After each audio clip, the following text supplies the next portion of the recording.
Hello friend, welcome to my channel to be competitive. তো আজকে আমি একটা নতুন সিরিজ স্টার্ট করব, যেটা হচ্ছে আমাদের যে টিয়ার টু 2024-এ সিজিএল-এ যে ইংলিশ কোয়েশ্চেন হয়েছিল দুটো শিফটে 45টা করে। তো আমি আজকে 18 জানুয়ারির শিফটে 45টা কোয়েশ্চেন সলভ করব। আর সলভ করার মধ্যে কেন হয়েছে, কি জন্য হয়েছে, তো সেইগুলো আমি তোমাদের বলবো। ভিডিওটা ভালো লাগলে লাইক করো, কমেন্ট করো, শেয়ার করো, আর আমার চ্যানেলটা সাবস্ক্রাইব করে দিও। এরপরে আমি আরেকটা সিরিজ আনবো, যেখানে আমি তোমাদের ইম্পর্টেন্ট এসএসসিতে অনেকবার জিজ্ঞেস করেছে সেই রকম synonym, antonym, idioms, one word substitutions, এগুলো আমি তোমাদের করাবো। তো যে আগামীকালে যে ভিডিওগুলো আসবে সেইগুলো যাতে তোমরা দেখতে পাও, তার জন্য আমার ভিডিওটা অবশ্যই সাবস্ক্রাইব করে রেখো। তো যাই হোক, আমি চলে যাই আমার কোয়েশ্চেনগুলোর দিকে সলভ করতে। তো এখানে ফার্স্টে বলেছে যে একটা অ্যাপ্রোপ্রিয়েট অপশন বলেছে। অ্যাপ্রোপ্রিয়েট অপশন বলতে কি বলেছে, যে যে অপশনটা আমাদের অ্যাপ্রোপ্রিয়েট মনে হবে চারটে অপশনের মধ্যে, যে কোনটা আমার সেন্টেন্সের সঙ্গে খাপ খাবে।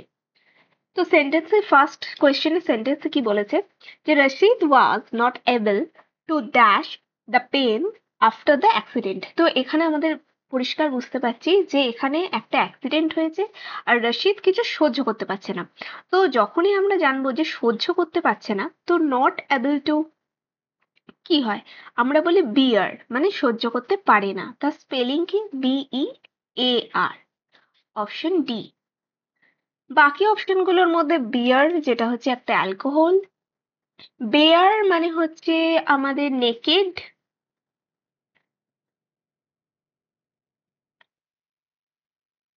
বায়ার মানে হচ্ছে কাস্টমার, তো বিয়ার মানে হচ্ছে সহ্য করা বা টলারেটও বলতে পারি। তো আমার option D correct answer. Second, সেকেন্ডে বলেছে প্যাসিভ ভয়েস করতে। তো এটা একটা ইন্টারোগেটিভ সেন্টেন্স দিয়েছে, did you hear that noise. তো সেটাকে যদি আমরা এখন প্যাসিভ ভয়েস করি, তাহলে কি হবে, যে নয়েজটা দিয়ে এবার আমরা কোয়েশ্চেনটা করব। আর নয়েজ যেহেতু আমার অবজেক্ট, তো ফার্স্টে স্টার্ট হবে আর এটা পাস্ট টেন্স হবে। তো নয়েজের ক্ষেত্রে অবশ্যই ওয়াজ দিয়ে স্টার্ট হবে। তো খুঁজবো ফার্স্টে কি, হ্যাজ তো হবেই না, ওয়াজন্ট তো হবেই না, ইজ তো হবেই না, এই যে was, was that noise heard by you. তো এই অপশনটা correct, option D correct. Next কি বলেছে, নেক্সট বলেছে একটা ওয়ান ওয়ার্ড সাবস্টিটিউশন দিয়েছে, one who can not make a mistake, মানে যে ভুল করতেই পারে না। তো যে ভুল করতেই পারে না তাকে বলা হয় ইনফলিবল। মানে এইভাবে মনে রাখতে পারো, যে ফল মানে কোনো কিছু পড়তেই পারে না বা ভুল করতেই পারে না। তো ইনফলিবল। ইনএভিটেবল মানে হচ্ছে, আচ্ছা আগে অ্যান্সারটা রাইট দিয়ে দিই, বি, অপশন বি।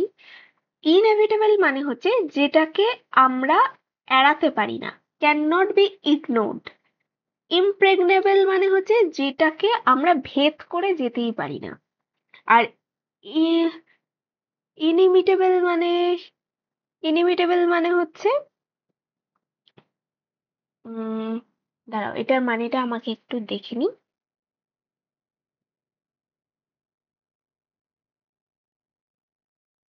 হুম, ইনিমিটেবল মানে হচ্ছে যেটা এতটাই নিখুঁত জিনিস যেটাকে আমরা আহ কপি করতে পারবো না, মানে ইউনিক টাইপের জিনিস, ইউনিক বলতে পারি, তাই না, যেটাকে আমরা কপি করতেই পারি না, তো সেটা হচ্ছে ইনিমিটেবল।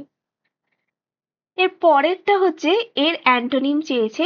কার অ্যান্টোনিম, সেটা হচ্ছে এনহ্যান্সের অ্যান্টোনিম। এনহ্যান্স মানে কি, এনহ্যান্স মানে কোনো কিছুকে বাড়িয়ে তোলা। তো বাড়িয়ে তোলার ক্ষেত্রে যদি দেখি, এনরিচ সেটা খানিকটা এনহ্যান্সের সিনোনিম। মিরাকল মানে তো অবিশ্বাস্য বা অদ্ভুত, যেটা আমরা নর্মালি হয় না। রিলেভেন্স মানে হচ্ছে যেটা আমার সাথে কিছু মিল খাচ্ছে সেটা, তো এটা তো কোনোটাই এনহ্যান্সের সাথে মিল খাচ্ছে না। তো পড়ে থাকছে যে ইম্পেয়ার। ইম্পেয়ার মানে হচ্ছে বিকল করে দেওয়া।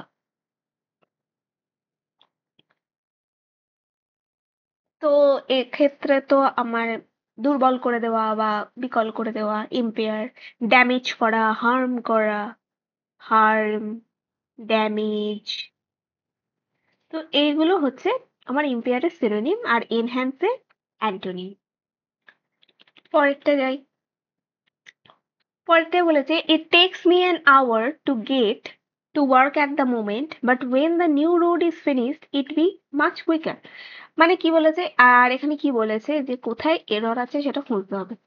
তো ফার্স্ট সেন্টেন্সটার মানে কি বলেছে যে আমার মোটামুটি অফিস যেতে 1 ঘন্টা টাইম লাগে, কিন্তু যদি নতুন রাস্তাটা তৈরি হয়ে যায় তাহলে আমি আরো তাড়াতাড়ি অফিস পৌঁছাতে পারবো। তো এখানে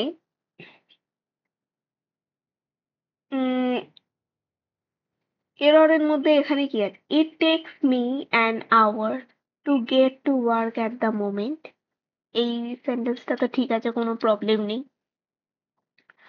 but when the new road is finished it be much quicker. তো ইটের পর বি এইভাবে তো বসে না, ইট ইট ইট উইল বি হবে, মানে এটার পরে কোনো ভার্ব নেই। তো সেক্ষেত্রে এই জায়গাটাই আমার এরর হবে। তো ইট বি মাচ কুইকার। এর পরে বলেছে কি, no other book in the series captivated readers as dash as the final installment. মানে সেন্টেন্সটা দেখে আমি বুঝতে পারছি এরকম বাংলায় বলতে চেয়েছে যে কোনো বই এই বইটার মতন কোনো শ্রোতা বা যে পড়ে, যারা বই পড়ে তাদের মুগ্ধ করতে পারেনি এই ফাইনাল বইটা ছাড়া। তো সেক্ষেত্রে কি বলেছে এখানে, আমাকে বলতে চেয়েছে অ্যাপ্রোপ্রিয়েট অপশন নো আদার বুক। তো নো আদার বুক বলেছে ইন দ্য সিরিজ ক্যাপটিভেটেড, মানে তুলনাটা কার মধ্যে করেছে, ক্যাপটিভেট করতে পারেনি, কাউকে আকৃষ্ট করতে পারেনি। তো ক্যাপটিভেট জিনিসটা তো আমরা কোনো কাউন্টেবল নয়, তো এটা একটা আনকাউন্টেবল জিনিস। তো আনকাউন্টেবলের ক্ষেত্রে আমরা সবসময় কি ইউজ করি, আনকাউন্টেবলের ক্ষেত্রে আমরা ইউজ করি মাচ। তো কারেক্ট অ্যান্সার হবে মাচ। বাকি মেনি, মোস্ট, মোর কোনোটাই হবে না। এরপর বলেছে যে অ্যান্টোনিম বলতে জেনারাস।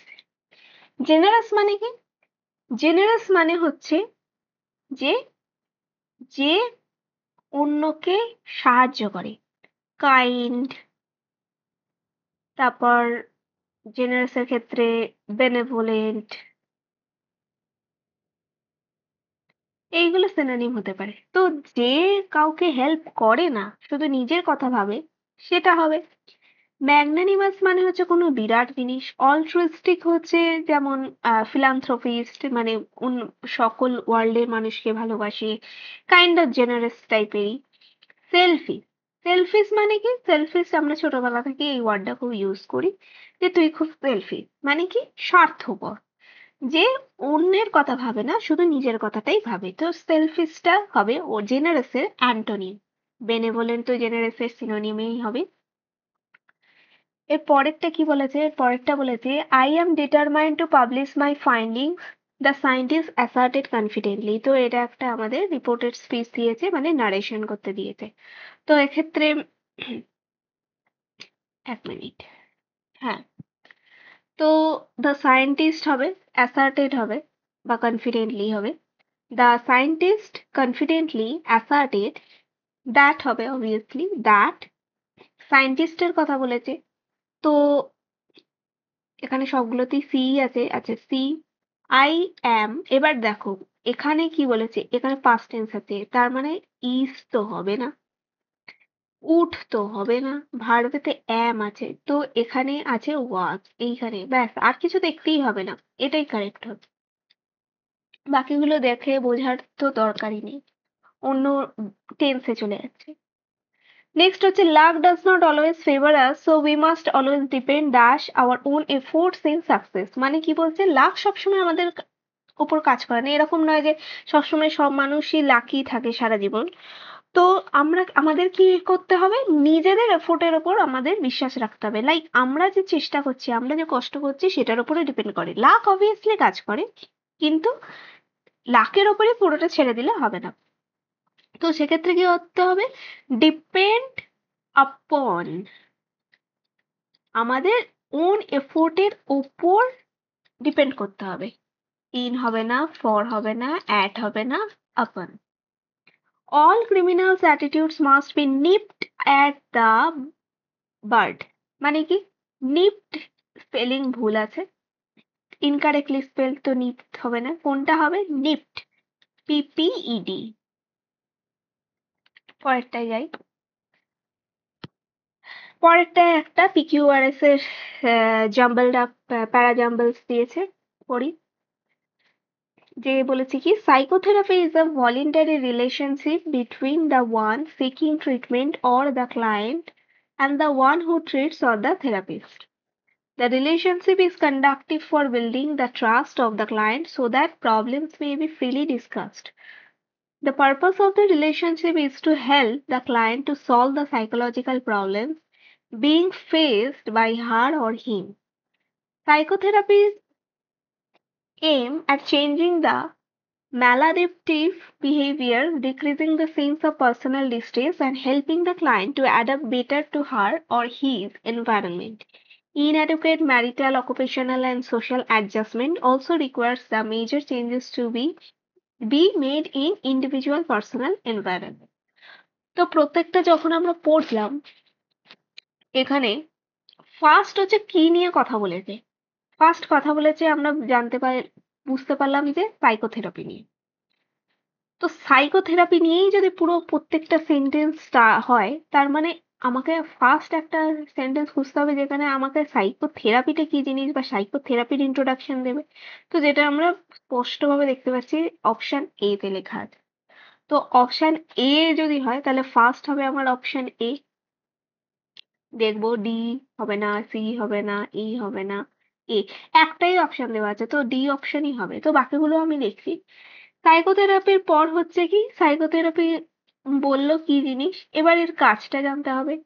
রিলেশনশিপ হলো, এই যে পারপাস বলেছে, তার মানে পরেরটা হবে সি। তারপর পারপাসের পর রিলেশনশিপ নিয়ে কথা হচ্ছে, বি। তারপর ডি, তারপর ই। কারণ লাস্টের কথাটা আমি বুঝতেই পারছি, সবার কনক্লুশনের এই জিনিসটা লাস্টে বলেছে। এই দিকে তোমাদের একটা সুবিধা করে দিয়েছে যে আমরা ফার্স্ট সেন্টেন্সটাই আগে ফার্স্টে বুঝতে পেরে যাচ্ছি যে এ হবে, আর অপশনে আর কোনোটাতেই এ দেয়নি। তো বাকিগুলো তোমরা না মেলালেও পারো, শুধু ডি তে কারেক্ট হয়ে যাবে। The explosion cause serious damage in Ukraine, passive.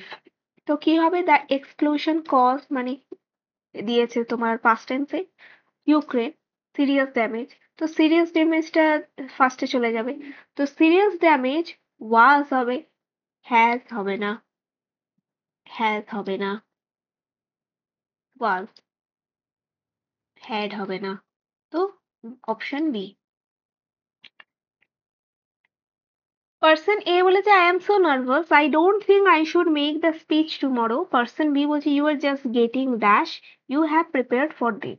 তো এখানে ইডিয়াম বলেছে। তো কি বলেছে, ফার্স্ট জন বলছে ও খুব নার্ভাস, ও ভাবছে কালকে ও বক্তৃতা দিতে পারবে না।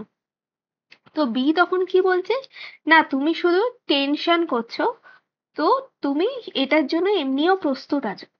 তো আমরা একটা জিনিস জানি, hot feet, cold hand, cold foot. তো এর মধ্যে হট তো হবেই না, কারণ আমরা একটা জিনিস দেখেছি যে আমরা যখন টেনশন করি না, যখন টেনশন করি আমরা দেখি হাত পা সব ঠান্ডা হয়ে যায়, বলি না? তো হট তো হয়ই না। হট কখন হয় মানুষ, যখন রেগে যায়, যখন এক্সাইটমেন্ট হয়, তখন মানুষ হট হয়। আর যখন টেনশন করে, নার্ভাস হয়ে যায়, তখন প্যালপিটেশনস হয়, তারপর তোমার হাত ঠান্ডা হয়ে যায়, তখন আমরা কি বলি, আমরা এটা অ্যাকচুয়ালি ইউজ করি, সেটা হচ্ছে কোল্ড ফিট, হাত পা ঠান্ডা হয়ে যাওয়া যেটা বলি, সেক্ষেত্রে কোল্ড ফিটই ইউজ করি। কোল্ড হ্যান্ড আমরা ইংলিশে ইউজ করি না। তো কোল্ড ফিট। তারপর বলছে the mango is the dash fruit. এই ক্ষেত্রে যখনই দেখবো দা আছে তার মানেই হচ্ছে সুপারলেটিভ ডিগ্রিতে বসবে, মানে ইএসটি থাকবে। সুইটলি না, সুইট না, সুইটার না, sweetest. Next, a sudden and violent change or upheaval মানে ওয়ান ওয়ার্ড সাবস্টিটিউশন নিয়েছে। মানে কি বলছে, একটা হঠাৎ করে এলোপাথারি, মানে একটা হঠাৎ করে কিছু একটা উথাল পাতাল হয়ে যাওয়া। ট্র্যাঙ্কুইলিটি একদমই অপোজিট ওয়ার্ড, মানে শান্ত। টার্বিউলেন্স, এটাই অ্যান্সার। সেরেনিটিও তোমার ট্র্যাঙ্কুইলিটির সিনোনিম, শান্ত। ইকুয়ানিমিডিটি মানে হচ্ছে ইকুয়ালি ব্যাপার, ইকুয়া আছে তো ইকুয়ালি ব্যাপার স্যাপার, এখানে তো ইকুয়ালের কোনো ব্যাপারই নেই, তো টার্বিউলেন্স। আর একটা তোমার পিকিউআরএস আছে, মিনিংফুল, আমাকে পরপর পরপর করতে হবে। কি বলেছে? ইট রিকোয়ার্স কনস্ট্যান্ট সাবস্টেন্সেস, এটা তো হবেই না। ইট মানে কোন, কি it? In order for life to be liveable, এইটা সেন্টেন্সটা হতে পারে। দ্যাট, অ্যান্ড, কোনোটাই না। তো ফার্স্টে বি দিয়ে স্টার্ট হবে। বি কোনটা? এটা হবে না, এটা হবে না, এটা বি আছে, এটা বি আছে, ওকে। এবার তার মানে পরের সেন্টেন্সটা দেখবো। In order for life to be liveable, it requires constant sustenance that enable it to grow and develop and favorable circumstances না। তো ডিটা এক্সট্রা হয়ে যাচ্ছে।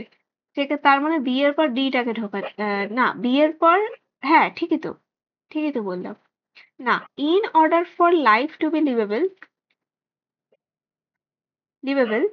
ইট রিকোয়ার্স, লিভেবল এর পর কমা আছে, তার মানে কি এর এর জন্য কি করতে হবে, তার মানে বি এর পর এ, বি এর পর এ, এটাই আছে, তাও আমি পরের রুলে দেখে নিচ্ছি। It requires constant sustenance and favorable circumstances that enable it to grow and develop. কারণ পরে যখন it requires sustenance that enable যদি করি তাহলে d টা এক্সট্রা চলে আসছে, তার মানে b এর পর a, তারপর d, তারপর c। এরপরে কি বলেছে? The teacher inform that the exam had been postponed.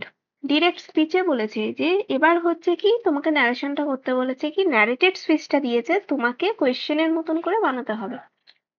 তার মানে দ্য টিচার ইনফর্মড হবে, ইনফর্মড আছে তো ইনফর্মডই হবে। এখানে আছে ইনফর্মস, এটা তো হবেই না, এটা হবে না, তার মানে এ আর সি এর মধ্যে হবে। দ্য এক্সাম হ্যাড বিন মানে এটা প্রেজেন্টে হবে, হ্যাজ বিন।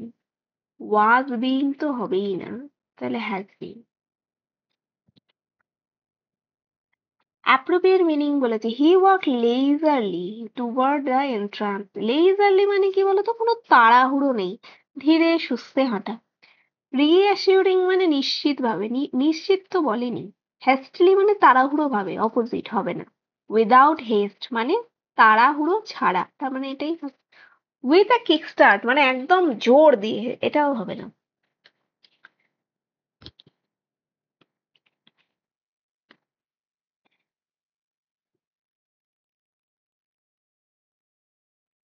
এরপরটা কি বলেছে? এরপরটা বলেছে the district magistrate order the police to work all night and put an end to those riots. এটাও তোমার ডিরেক্ট স্পিচ বলেছে। অর্ডার্ড বলেছে, এক্ষেত্রে দেখি টোল্ড, টোল্ড, ঠিক আছে, তো টোল্ডই হলো। The district magistrate told the police, আচ্ছা, এগুলো প্রত্যেকটাই ঠিক আছে। Work all night and put an end to those বলেছে, তার মানে এটা আমার দিজ হবে, রাইট। তো work all night and put an end to there তো হবে না। Work all night and put to end this, to নেই, হবে না। Work all night and put an end to this rights, এটা ঠিক। Work all night to put an end this, এখানেও তোমার টু নেই, অপশন সি কারেক্ট। এরপর বলেছে mister Amit Kumar proprietor of Zilling Paints is known for dash honesty and decent behavior in the business arena. Mister মানে his হবে, খুবই easy জিনিস। The team decided to pull out all the stops for their upcoming presentations. মানে কি? মানে হচ্ছে যে পুল out all the stops মানে যত রকম পসিবিলিটি আছে সব রকম করে ফেলেছে তার প্রেজেন্টেশনটা যাতে ঠিকঠাক হয় তার জন্য। তো দেখি option to do everything to make something successful, এটাই answer. Give up easily, give আপের কথা বলেনি। Keep things simple straight forward, এটার মানে ওটা নয়। ওয়েট পেশেন্টলি না, তো অপশন এ কারেক্ট। অ্যান্টোনিম বলেছে অ্যাকুমুলেটেড। অ্যাকুমুলেটেড মানে হচ্ছে কোনো কিছুকে জড়ো করা। অ্যাকুমুলেট, অ্যাকুমুলেশন মানে কোনো কিছুকে গ্যাদার করা বা জড়ো করা। তো অ্যান্টোনিম বলেছে বাঞ্চড সিনোনিম হবে। গার্নার্ড মানে সাজানো হবে না। স্পার্ড না। স্ক্যাটার্ড মানে ছড়িয়ে ফেলা, ডিসপার্স, এটাই হবে আমার অ্যান্টোনিম। এরপরে কি বলেছে? Everyone was surprise at his speech. তো ওয়াজ হিজ স্পিচ দিয়ে স্টার্ট হবে। হিজ স্পিচ সারপ্রাইজড এভরিওয়ান, এইটা অপশন বি।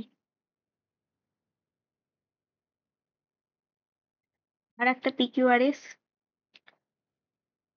কি বলেছে? India has been a land. আচ্ছা, ওয়ান সেন্টেন্সটা বলে দিয়েছে তোমাকে, পিকিউআরএস সাজাতে হবে, আবার লাস্ট সেন্টেন্সটা বলে দিয়েছে। তো India has been a land and হবে না, ল্যান্ড অফ লার্নিং হতে পারে। কিউ, এখানে একটা কিউ আছে, পি দিয়ে স্টার্ট হবে না, তো পি আগে কাটো। আর বাকিগুলো দেখি। Land, but in the same that learning has always been very highly valued in land, not indeed S হবে না, not মানে ব্যাকরণগত হচ্ছে না। তো এবার বাকিগুলো এবার মেলাতে হবে। যদি আমি পিএস আর পি যদি দেখি, India has been a land of learning through the ages, but in the sense that learning has always been very highly valued.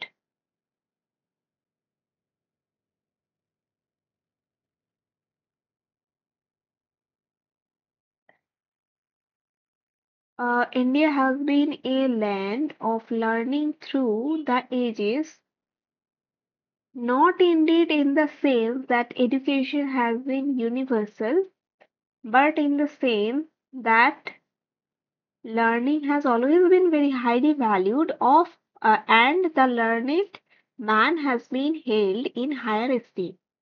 এটার মানে হচ্ছে, কারণ কিউটা আমি শিওর হয়ে গেলাম যে এটা দিয়েই হবে, তো কিউটা দেখি আমি বিতে দাগ মারবো, কারণ আর যদি দেখি বাট দিয়ে হবে না স্টার্ট, কারণ পরের সেন্টেন্স গুলো তাহলে এক্সট্রা হয়ে যাচ্ছে, এক্সট্রা এক্সট্রা হয়ে যাচ্ছে। That the warrior or the administrator, যে এক্সট্রা হয়ে যাচ্ছে তার মানে সেইটা হবে না, তার মানে বিয়েরটাই হবে। পরেরটা কি বলেছে? আবার PQRS. As cost of raw materials cannot be reduced, exporters try to cut labor cost. Large এবার অ্যাজ বলেছে, তো এটা এ দিয়ে তো স্টার্ট হবেই না, এ দিয়ে হবে না। Large MNCs in the garment industry in Europe and America order their products from Indian exporter, এটা একটা ইন্ট্রোডাক্টরি সেন্টেন্স হতে পারে, হতে পারে। এবার দেখি সি দিয়ে স্টার্ট আছে, দিজ লার্জ এমএনসিস তো হবেই না, এই মানে একটা লাইন হয়ে গেছে তার মানে এমএনসি সম্পর্কে, তার মানে একটা জিনিস বুঝতে পারছি, সিরিয়াস তো স্টার্ট হবেই না, কিন্তু বি এর পর সি থাকবে, কারণ ফার্স্টে এমএনসির কথা বলেছে, তারপর দিজ এমএনসির কথা বলেছে, সেক্ষেত্রে আমি একটা দেখতে পাচ্ছি সি আগে তারপর বি আছে, তো এই অপশনটাও হবে না, তো বি এর পর সি আছে, এটাই কারেক্ট হবে। তো চাইলে তুমি পরের অপশনগুলোও দেখতে পারো, কিন্তু তুমি যদি এরকম করে বাদ দিতে দিতে যাও, তোমার এই এই কোয়েশ্চেনগুলো সলভ করতে না অনেক তাড়াতাড়ি হবে। কারণ তুমি এখন যদি প্রত্যেকটা সেন্টেন্স পড়ে সেটাকে সাজিয়ে সাজিয়ে করো, এক তো এটার ভীষণ টাইম কনজিউমিং জিনিস, যেটা সবসময় আমি বলি যে লাস্টে করো, বা আমি লাস্টে করি। আর সেকেন্ডলি হচ্ছে, আমি যদি অপশনগুলোকে মিলিয়ে মিলিয়ে দেখতে দেখতে যাই, তাহলে আমি ওই 4টে পসিবিলিটির মধ্যেই চুজ করতে পারবো। এখন যদি অপশন না দেখে আমি যদি এখন সবগুলো সেন্টেন্স পড়ে নিজের মতো সাজাতে থাকি, তাহলে অনেক টাইম কনজিউমিং জিনিস। তো চেষ্টা করবে এমন ভাবে সলভ করার, যে ফার্স্ট যেমন আমি যেগুলো দেখে দেখে বাদ দিচ্ছি, যেমন as cost of raw materials এইভাবে স্টার্ট হবে না, দিজ লার্জ এমএনসিস দিয়ে স্টার্ট হবে না। কারণ দিজ লার্জ এমএনসিস মানেই হচ্ছে যে এর আগে এমএনসি সম্পর্কে আমার কথা বলা হয়ে গেছে, ওই জন্য এই এমএনসি গুলোর নিয়ে কথা হচ্ছে। তো যখনই কোনটা হবে না আমরা দেখে নিচ্ছি, তখনই আমরা কি করব, অপশন থেকে সেগুলোকে আগে বাদ দিয়ে দেবো। এবার যেগুলো পড়ে থাকবে সেগুলোকে সাজিয়ে সাজিয়ে দেখবো যে সেইটার একটা মিনিংফুল সেন্টেন্স হচ্ছে কিনা। এবার দুটোর মধ্যে যখন ডাউট হবে, এবার ফার্স্টে দেখবো যে কোনো সেন্টেন্স এক্সট্রা লাগছে কিনা। যদি দেখে যে ওই লাইনটা ছাড়াও পরের গুলো হয়ে যাচ্ছে, তার মানে সেই সেই জিনিসটা হবে না, তার মানে যেটা পড়ে থাকবে সেটাই অ্যান্সার। এর পরেরটা কি বলছে, এর পরেরটা বলছে আম, এটা তোমার PQRS, ইট কনসিস্ট, ফার্স্টেই হবে না। ইট কনসিস্ট দিয়ে তো কোনো সেন্টেন্স হয় না, তো এ দিয়ে যেটা স্টার্ট তো হবেই না। আচ্ছা, এখানে এ দিয়ে, বা এখানে তোমাকে সি দিয়েই স্টার্ট আছে, এটা বোঝাই যাচ্ছে, তার মানে ফার্স্টে সিটা পড়ে নি। Shi Huangdi was the founder of Qin dynasty and was the first ruler of unified China in 221 BC। এখন যদি সি আমাকে নাও দেয়, আমি এই সেন্টেন্সটা পড়েই বুঝতে পারবো যে এটা একটা ইন্ট্রোডাক্টরি সেন্টেন্স, কোনো প্যাসেজ স্টার্ট করার আগে যেমন আমরা ইন্ট্রোডাকশন দিয়ে থাকি, এটা একটা ইন্ট্রোডাকশন। এরপর কি হতে পারে, সি ওয়াংদির কথা বলে দিয়েছে, এরপর ওর ইট কনসিস্ট, সি ওয়াংদি তো একটা মানুষ, তাহলে তো ইট তো হবে না, তাহলে সি এর পর এ থাকলে তো হবেই না। এ দেখো, বি আর ডি কেটে গেল, সি এর পর B, each of the horses, Shi ওয়াংদির পর তো হর্সেস এর কথা বলিনি, সি ওয়াংদি তো হর্সেস রিলেটেড নয়, তো বিও হবে না, বিও হবে না, তার মানে সি এর পর ডি হবে, এই অপশনটাই পড়ে থাকে। এখন যদি মেলাই যে হিজ, এই যে সি ওয়াংদির কথা বলেছে, পরের লাইনে ওর মসলিয়ামের কথা বলেছে, ঠিক। তারপরে বলেছে কি, who were drilling a well, Chinese peasant. এবার এই মৌসোলিয়ামের সম্পর্কে যখন কথা বলেছে, তার পরের লাইনে হবে ইট, হলো। আর লাস্টে যখন বলেছে দেখো, এই যে হর্সেস, তার মানে কি এবার হর্সেস এর পর ইচ অফ দ্য হর্সেস হবে, তো CDAB। এর পরেরটা কি বলেছে, we should dash away all prejudices to live in harmony, মানে আমাদের সমস্ত যে কুসংস্কার টাইপের আছে সেইগুলোকে বাদ দেওয়া উচিত যদি মিলেমিশে থাকতে চাই। তো শুড অপশনে দিয়েছে caste, caste, coast, cost. Caste মানে জাতি তো নয়, কোস্ট মানে উপকূল তো নয়, কস্ট মানে প্রাইস হবে না, তো কাস্ট। পরেরটা বলেছে কি, the trainer tried to gauge the learner's understanding of the subject by asking several new questions। তো এখানে আমাকে বলতে হচ্ছে কি, তোমার এটা ইনকারেক্টলি স্পেলড, মানে ইনকারেক্টলি যেটা বানানো আছে সেটা কারেক্ট করতে হবে। এখানে অপশন দেখেই বুঝতে পারছি যে কোনটা, যেটা হচ্ছে গজ। তো গজ বলি কি, গজ হচ্ছে GAUGE, তো এটা GUAGE তো নয়, তো GAUGE। পরেরটা কি বলেছে, পরেরটা বলেছে জাম্বেল অর্ডারে আছে। আচ্ছা, ঠিক আছে, পড়ি। Beginning in the 19th century হতে পারে, ওয়াজ আ লং আ মিস্ট্রি হবে না, starting the origin of the moon হতে পারে, তো বি দিয়ে স্টার্টিং হলে হবে না। The origin of the moon beginning in the 19th century, না, তো সিবি তো হবে, হ্যাঁ সিবি, হ্যাঁ সিবি তো হবে। তো the origin of the moon beginning in the 19th century, না, সি এর পর, আচ্ছা সি দিয়ে দ্য অরিজিন হলো beginning in the 19th century, the origin of the moon, না, beginning in the 19th century was long a mystery, না, এরপর B আসবে না, এটা হবে না। পড়ে থাকছে সি আর D. Three competing theories emerge to solve it. ই সলভ করছে, ইট। তার মানে এর আগে বক্তব্য বলা হয়ে গেছে, তার মানে ডি দিয়ে স্টার্ট হবে না। তো অপশন হচ্ছে C. The origin of the moon beginning in the 19th century, না, the origin of the moon was long a mystery and beginning in the 19th century three competing theory emerged to solve it। এই যে ইটটা এবার describe, এবার বোঝা গেল যে ইটটা কার সম্পর্কে বলা হয়েছে। এরপরে তোমাকে একটা প্যাসেজ দিয়েছে, তার অ্যাপ্রোপ্রিয়েট ওয়ার্ড বসাতে হবে। পড়া যাক পুরো প্যাসেজটা। Climate change dash an imminent threat to our planet demanding urgent global action. তো আমাদের যে ক্লাইমেট চেঞ্জ হচ্ছে সেটা আমাদের ওপর এমন একটা চাপ ফেলছে যে বলছে যে আমাদের কোনো অ্যাকশন তোলা উচিত। তো ক্লাইমেট চেঞ্জ এই ধরনের passage, the rise in green house gas emission, deforestation and unsustainable practices contribute to extreme weather events, to dash these। পুরোটাই আমরা দেখছি যে প্রেজেন্ট টেন্সে বলেছে, তো প্রেজেন্ট টেন্সই হবে। তো ক্লাইমেট চেঞ্জ উইল পোজ হবে না, পজেস হবে। তো অপশন বি হলো। এর পরেরটা কি বলেছে? The rise in greenhouse gas emissions, deforestation, unsustainable practices contribute to extreme weather events, rising sea levels and disruptions in ecosystem.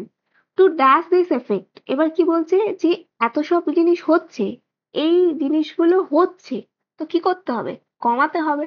তো dash this effect, widen তো নয়, যে ডিজাস্টার গুলো হচ্ছে সেগুলো তো আর বাড়াবো না আমরা, widen হবে না, ইনফ্ল্যাট হবে না, মিটিগেট মানে কমানো, ডিমিনিশ করা, ম্যাক্সিমাইজ হবে না।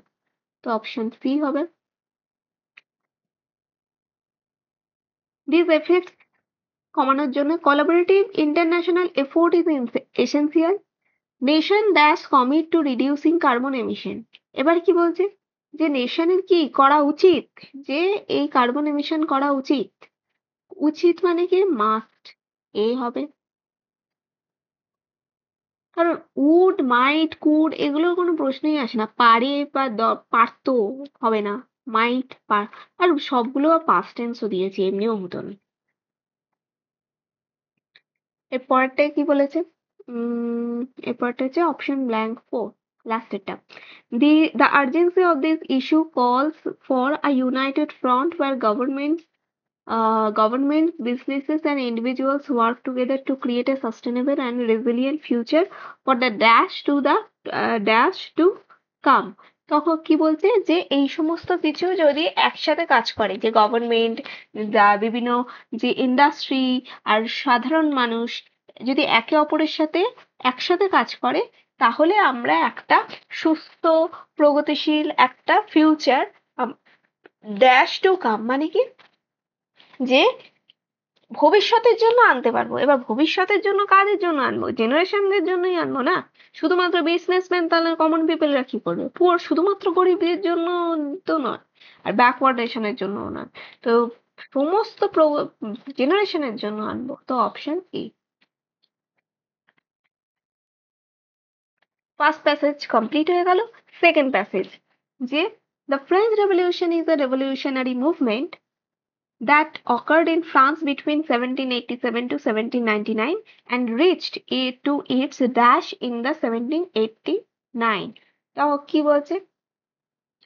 তো এখানে বলছে যে ফ্রেঞ্চ রেভলিউশন পৌঁছেছে। তো ধরো দুঃখের তো কিছু ব্যাপার নয়, জয় এটা খুশিরও কিছু ব্যাপার নয়।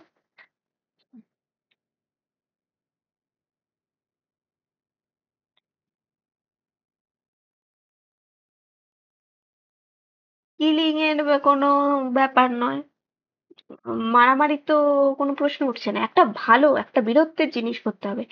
আর হ্যাঙ্কারিং মানে কি? হ্যাঙ্কারিং মানে হচ্ছে strong desire to have something. তো রেভলিউশন কেন হয়েছিল? একটা রেভলিউশন তখনই আমরা বলি, বিপ্লব বলি, যখন একটা গতানুগতিক জিনিস চলছে সেটাকে একদম ওলট পালট করে একটা জিনিস হচ্ছে যেটা আমাদের সমাজের জন্য ভালো। একটা খুবই যেটার মধ্যে পাওয়ার আছে একটা সমাজ চেঞ্জ করার, তো হ্যাঙ্কারিং হবে এটা। তো অপশন হবে ডি। এরপরে কি বলেছে?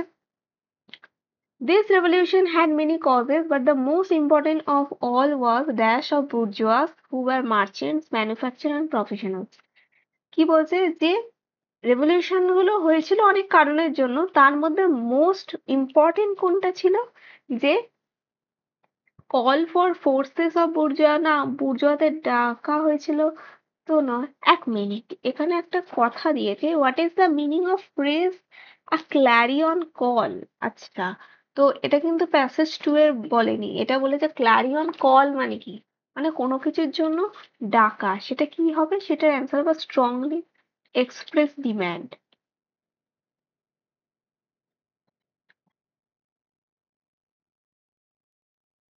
এরপরে বলেছে, এক মিনিট, অপশন আমি এটা মনে হচ্ছে ভুল করেছি কিছু।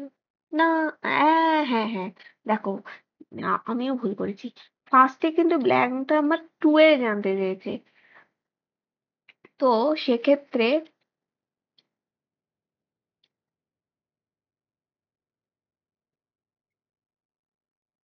এই সলভটা হবে না।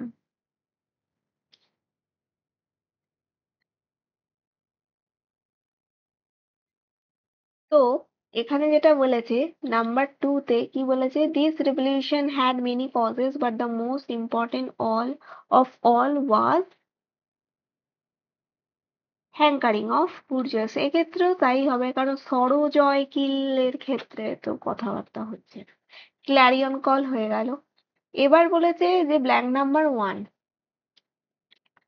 রিচেস টু ইটস, কোথায় কোথায় পৌঁছয়? পিকে পৌঁছায়, সামিটে পৌঁছাতে পারে। অপশনে কি দিয়েছে? ফাউন্ডেশন না, মিডল না, পিনাকেল, সেটাও মানে এই দুটোর মানে। তো অপশন সি, ফল তো নয়। এর পরেরটা কি বলেছে? ইনহেরেন্ট এর মানে কি? Select the most appropriate synonym of inherent. Inherent মানে কি? যেটা আমার মধ্যে আছে, সহজাত আছে, প্রথম থেকেই আছে। তো ইনহেরেন্ট মানে হচ্ছে ন্যাচারাল। আর্টিফিশিয়াল মানে যেটা আমি নিজে থেকে তৈরি করেছি, আর্টিফিশিয়াল কালার, আর্টিফিশিয়াল ফুড বা এগুলো যেগুলো বলে না। ইনসাইট মানে হচ্ছে কোনো কিছু জাগিয়ে তোলা, জ্বালানো বা ইন্ট্রিক করা, এটা না। ন্যাচারাল, বরড মানে ধারা করা হবে না। এরপরেরটা কি বলেছে? According to the passage which is the main pigment in algae for photosynthesis. এটা একটা কোয়েশ্চেন দিয়েছে যে মেইন পিগমেন্ট কি অ্যালগির তে ফটোসিনথেসিসের জন্য। তো এখানে আমি দেখছি যে algae are photosynthetic creature that have pigment that aid in photosynthesis such as chlorophyll. তো ফার্স্ট লাইনেই অ্যান্সার আছে, ক্লোরোফিল আছে, অপশন এ।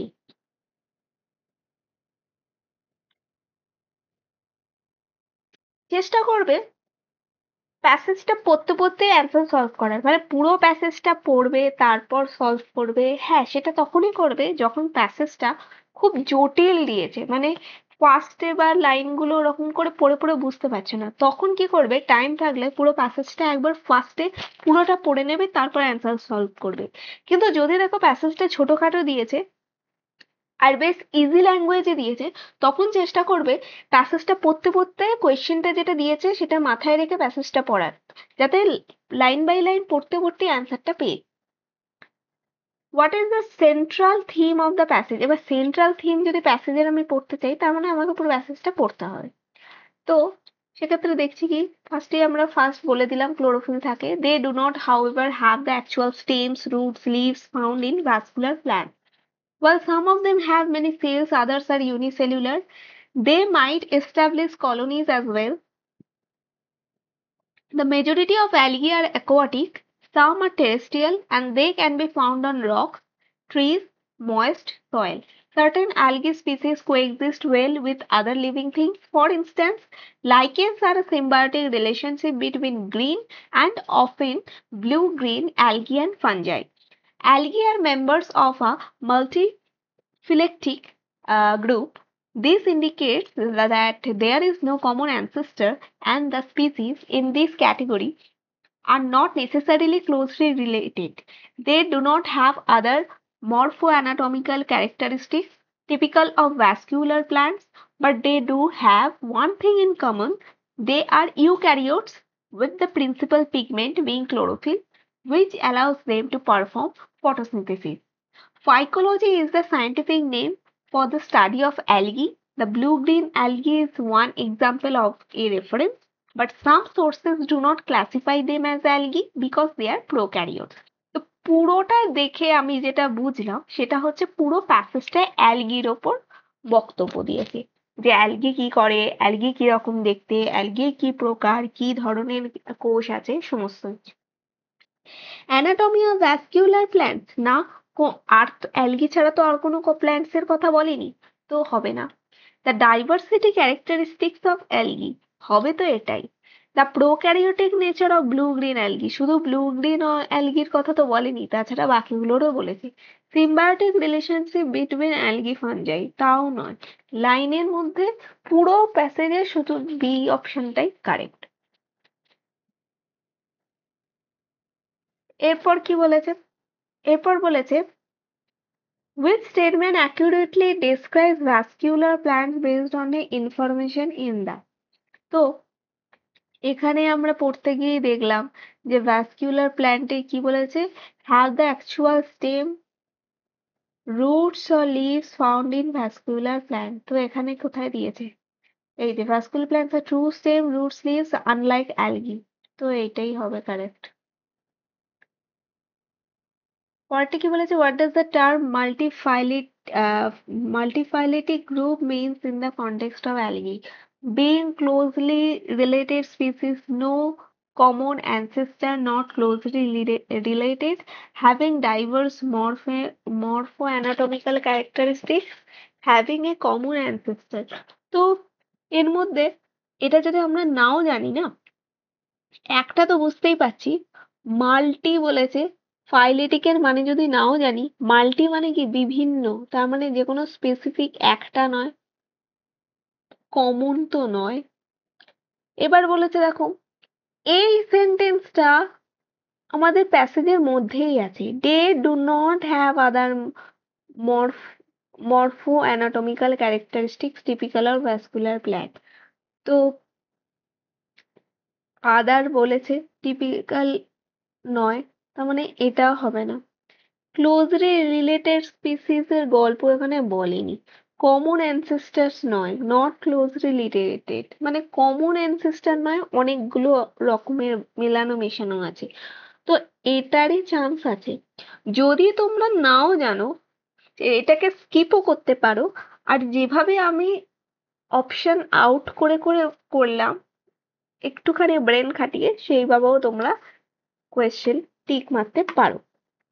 কিন্তু একেবারে না, যে মানে একেবারে সেই না বুঝে না জেনে কোনোটা সেই গুনে গুনে ওরকম করে করলে তোমাদের ভুল হওয়ার চান্স আছে।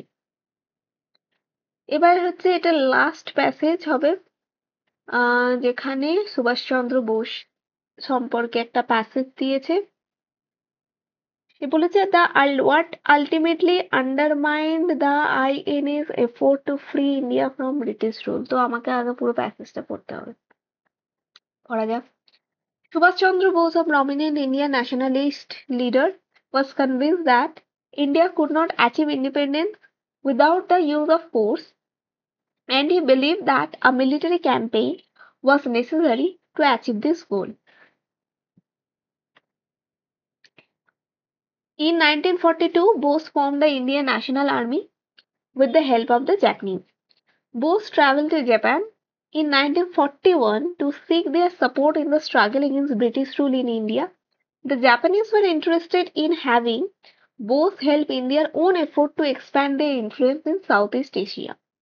Bose's vision was to create a military force to fight against the British in India with the help of Japanese weapons and training. The INA was formed in Singapore in September 1942 with the slogan Jai Hind, Victory to India. The INA consists of soldiers who were primarily from the Indian community in Southeast Asia. They were trained by Japanese officers and were equipped with Japanese weapons. The INA fought alongside Japanese forces in Burma and other parts of Southeast Asia during World War II. Bose's leadership of the INA and his military campaigns against the British in India made him a popular figure among many Indians. The consequences of the formation of the INA were significant. The INA's campaigns against the British in India and the Indian soldiers' role in the Burma campaign had a psychological impact on the British forces. The British were shocked that Indian soldiers had turned against them, undermining their confidence in maintaining control over India. The INA also had a significant impact on the Indian independence movement. Bose's vision of a socialist India with equal rights for all citizens inspired many Indians. The INA became a symbol of the struggle against British colonialism, and Bose's slogan of Jai Hind became a rallying cry for the independence movement. However, the INA military campaign were not successful in achieving their goal of freeing India from British rule. The INA suffered significant losses in battle, and their efforts were undermined by the Japanese surrender in 1945. তো পুরো প্যাসেজটা পড়ার পর যেটা দেখলাম সেটা হচ্ছে আমাদের অ্যান্সারটা একদম লাস্ট লাইনে আছে, যে কি জন্য আমাদের আইএনএ সফল হতে পারেনি ব্রিটিশ রুল থেকে বেরিয়ে আসার জন্য। কারণ জাপানিজরা 1945-এ সারেন্ডার করে দিয়েছিল। অপশন এ।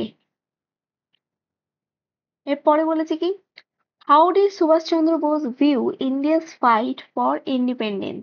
তো ইন্ডিপেন্ডেন্সের জন্য সুভাষচন্দ্র বসু কিভাবে দেখেছিল হচ্ছে যে এই যে use of force, believe that military campaign was necessary to achieve, মানে মিলিটারি ক্যাম্পেইন দরকার। পলিটিক্যাল নেগোসিয়েশন কোয়েশ্চেন পুরো প্যাসেজেই নেই, ইকোনমিক স্যাংশনসও নেই, থ্রু মিলিটারি ক্যাম্পেইন। নন ভায়োলেন্টে তো উনি বিশ্বাসী ছিলেন না, এটা তো মানে সুভাষচন্দ্র বোস সম্পর্কে যারা জানে তারা প্যাসেজটা না পড়লেও বলতে পারবে। What was the primary reason for Japanese to support Subhash Chandra Bose and formation of INA? তো আমরা এটা যখন পড়লাম তখন দেখলাম যে কি ছিল, যে তারা সাউথ এশিয়াতে এক্সপ্যান্ড হওয়ার জন্য ওরা করেছিল, পুরো লাইনেই আছে। The Japanese were interested in having Bose help own effort to expand their influence in South East Asia. তো এখানে কমিউনিস্ট না, এই যে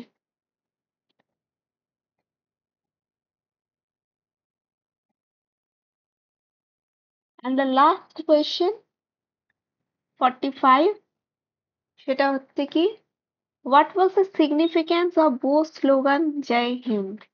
তো কি বলেছিল যে জয় হিন্দের সিগনিফিক্যান্ট কি, জয় হিন্দের সিগনিফিক্যান্ট হচ্ছে symbol of struggle against British colonialism. তো এখানে অপশন এ। তো আমাদের এখানে ব্যাস, এখানে আমার সবগুলো হয়ে গেল। তো আমার 18th জানুয়ারি 2025-এ যে সিরিয়ালের যে ফার্স্ট টিয়ার 2 এর যে শিফট হয়েছিল তার 45টা কোয়েশ্চেনে সলভ হয়ে গেল। আশা করি তোমরা বুঝতে পেরেছো কিভাবে কোয়েশ্চেন গুলোকে অ্যাটেম্প্ট করতে হয়। পিকিউআরএস সমস্যা তোমাদের এখন ন্যারেশন, তারপর ভয়েস চেঞ্জে অ্যাক্টিভ প্যাসিভ ভয়েসে না হওয়ারই চান্স বেশি, কিন্তু পিকিউআরএস খুব টাইম কনজিউমিং হয়ে থাকে। তো সেই কারণে আমি যেভাবে সলভ গুলো করলাম সেইভাবে সলভ গুলো করলে এফিসিয়েন্টলি সলভ হবে, আর ভুল অপশন চুজ করার চান্সও অনেক কম থাকে। আর বাকি ইডিয়ামস, ওয়ান ওয়ার্ড সাবস্টিটিউশন, সিনো, অ্যান্টো এইগুলো তোমাদের পড়তে হবে। যত ভোকাবুলারি বাড়বে তত তোমাদের জ্ঞান বাড়বে। তো সেক্ষেত্রে আমি পরে যে সিরিজ আনবো সেগুলো তোমাদের কাছে খুবই হেল্পফুল হবে। তো তোমরা আমার চ্যানেলটা সাবস্ক্রাইব করো যাতে আমি পরে যে ভিডিওগুলো আপলোড করব সঙ্গে সঙ্গে তোমাদের কাছে পৌঁছে যায়। ভিডিওটা ভালো লাগলে অবশ্যই লাইক, কমেন্ট, শেয়ার করো আর সাবস্ক্রাইব করো। Thank you.